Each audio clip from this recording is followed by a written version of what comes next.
Welcome to the Foreign Policy Week in Review with Daniel McAdams. Welcome, Daniel. It's good to have you again. Hi, Jay. Good to be back with you. Always good to talk to you about the latest and most important things that are going on in foreign policy. And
in the best health. So I think this means a period of some instability, which of course the U.S. will take as an open door for more intervention, you can be sure. yeah, it's incredible. And yet all of this intervention seems to beget more violence and less stability, it seems. Absolutely. So I think Saudi Arabia, Yemen, and Bahrain, where there's ongoing protests, is the place to watch, at least this week. It just boggles the mind. I can't understand why we keep doing something that continues to create more chaos, more bloodshed, more more consumption of capital at a time when we are running out of capital. And you can't create capital by printing money. Of course, that's another topic. But to me, I don't understand it. We could also maybe take a look at the Ukraine. What's going on there these days, Daniel? I see there was, you had referred to some press conference, I guess it was, or some spokesperson from the United States State Department. I think her name was Jen Psaki, that was talking on RT, perhaps, or at least RT captured part of her conference. Can you talk to us a little bit about that? What's that about?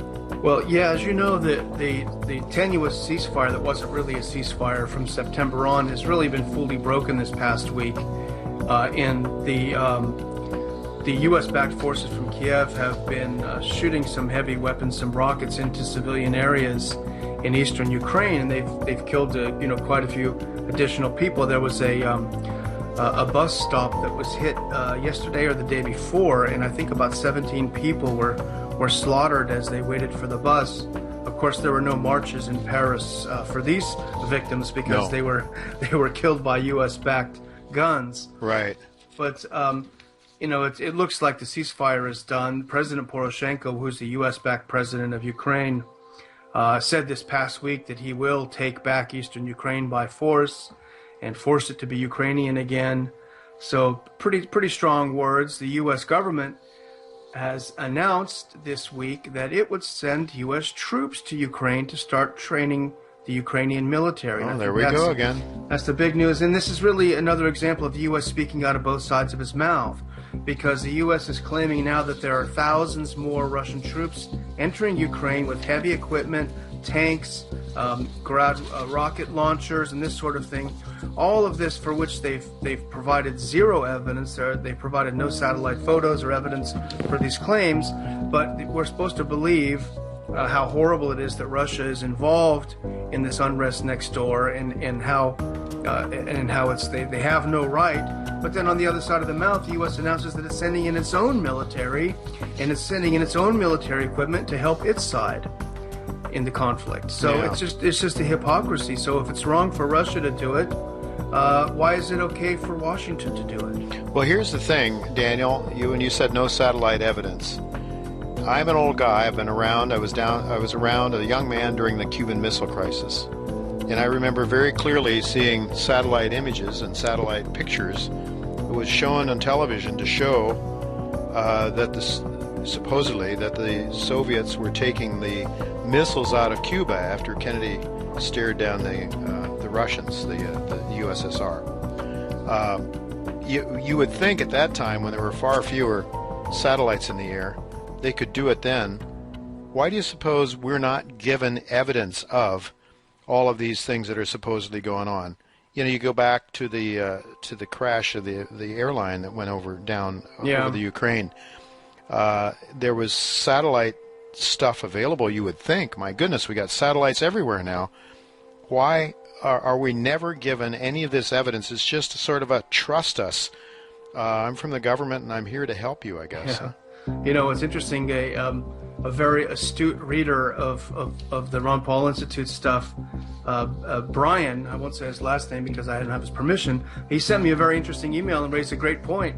I don't know if you noticed, but this Boko Haram, this extremist group operating in Africa, has just worked its way through a bunch of villages in Nigeria, massacring thousands of people. Total lunatics. But we have this incredibly precise and concise satellite imagery down to the homes that these guys have gone through and destroyed. Yeah. And this fellow made the good point. If there are so many of these huge, heavy military weapons, including all of these tanks, going into Ukraine from Russia, why don't we have similar satellite photographs available? Yeah. So just to prove it. I mean, you can see the level of detail that's available with these satellites. Sure. Why not prove it? I think I've said on your show before, Jay, I'm certainly willing to believe it's possible. It is their next door neighbor, and they probably feel they have an interest in the outcome. Mm-hmm. But the U.S. simply provides no evidence that's for the case. Claims. Yeah. Yeah, exactly. Yeah. At a time when you supposedly can, catch the image of a quarter on a sidewalk from outer space or from a satellite, so far above the Earth, and you can't create, we didn't have that kind of technology during the Cuban Missile Crisis, but our government gave us evidence that there was something there, or at least they purported to be evident. We didn't know for sure because the missiles were covered by tarpaulins, so who knows for sure if the missiles are ever taken out of Cuba, but we were told they were, and the government seemed to be trying to give us some evidence. Here it seems as though our government just simply says, hey, I'm telling you, do you doubt me? I'm the government. Yeah. And of course, there's no reason whatsoever, Daniel, for us to ever doubt our government, right? No, Iraq had WMDs. Oh, yeah. I mean, and anybody that says anything different than that, they must be crazy. Is a kook, a conspiracy theorist. Right, a conspiracy theorist, I don't know. Well, this isn't good. I look at the financial world, which is where I focus most of my time, and it scares the living daylights out of me what I see going on now, and this I think goes with that. I'm afraid.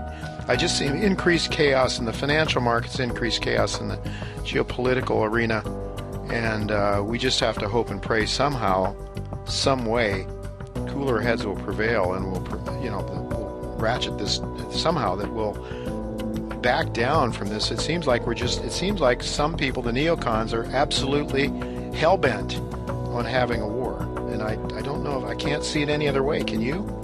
Well, I think they rightly believe that they have an increased mandate after the elections in November, where the Republicans have taken control of the Senate, and some of the most hawkish neoconservative Republicans are now in positions of considerable power, including John McCain from Arizona. So I think they feel like they're on the upswing, and I don't know if Americans knew what they were doing when they voted. Not that it makes any difference at all which party you vote for, because it doesn't. Because, as a matter of fact, Hillary Clinton said this last week, we need to be doing more to help Ukraine. We need to send more military stuff over there. Right. So there's the Democrats. There's the opposition party. Right. So there is no difference between the two parties, basically on the really big issues. And, of course, mandate makes right, I guess. By that, by that measure, then Hitler was right. And other dictators have been right because the people wanted it. Yeah. And anyway, I want to thank you again, Daniel. Anything else you'd like to add today before we conclude our discussion for this week? Well, I think one other thing we had on the site, just really briefly, and it's just to be filed in the wow, how shocking category. Yeah. You know, one of the first things Congress did when it came into session now after the attacks in Paris is to pass more legislation calling for increased U.S. military presence overseas to fight terror. So, so yeah, and again, that whole thing in Paris, there's some questions about it that our government doesn't seem to be interested in answering. You know, potential false flags. Potential, I underscore the word potential. But, you know, when we don't get answers to questions that are reasonable, it leads to a loss of confidence, I'm afraid, in government, at least among some of us that care enough to ask.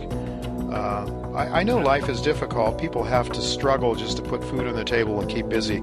So I understand why most people appear to be apathetic. I think if they really understood what was going on, they wouldn't be apathetic, and that's what we try to do here on this show, at least in our small way, to help people grasp a little bit of what some of these serious issues are. And so I want to thank you once again, Daniel, for spending your valuable time with us, and keep us posted on what your boss is up to. And I think he has some new developments coming up pretty soon that I look forward to hearing more about.